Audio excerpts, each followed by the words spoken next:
If someone were to look at my paintings 1,000 years from now, I would want them to, without knowing who I was, relating to the painting in some way, even if they can't read it.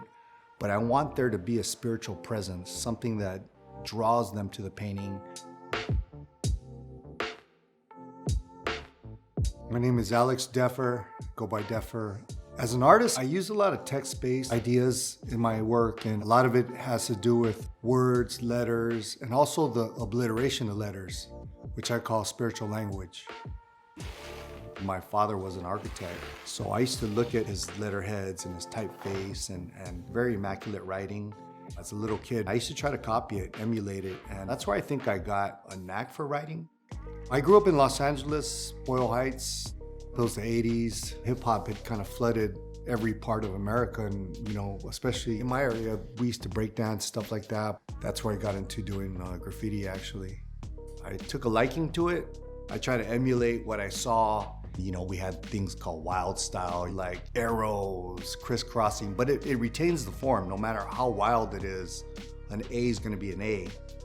But I created my own style, which is actually breaking the form of the letter into bits and pieces, and almost akin to gestural abstract, where my brush is moving in a rhythmic form, almost like a dance, I would say, where it's very formless, very shapeless, and it's very unpredictable. And in order to do that, I have to liberate my mind. I have to clear it. It's almost as in like a sublime state. It's not like what I'm gonna do next. It's more of just letting the art flow through my spirit, my inner being. I kind of went back to the brush, the most basic of basic tools of art. And I predominantly use acrylic because I could do several layers, and I could also do iridescent colors. I could do washes. I could make things look ghostly. I believe people don't need to find the words to appreciate the art. You think about the writings of the Sumerians and the art that came out of Mesopotamia at that time.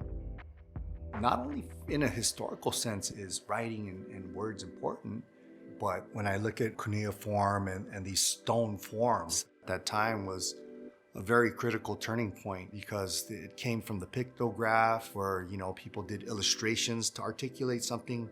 Then there was a transition into cuneiform and getting the spoken word into written form. How they used them also as functional art to articulate the times, to display reforms, to display laws. Like the cone, they would enshrine lettering in this form. The craftsmanship and the dedication to immortalize this cuneiform is just inspiring for somebody that does respect words and letters. How can it not be inspiring? I think writing is the pillar to everything. That's the first thing we learn after speaking, right? You say mom and dad, then you learn how to spell your name, and then you develop a sentence, a paragraph. The author may die, but the writing is going to live on.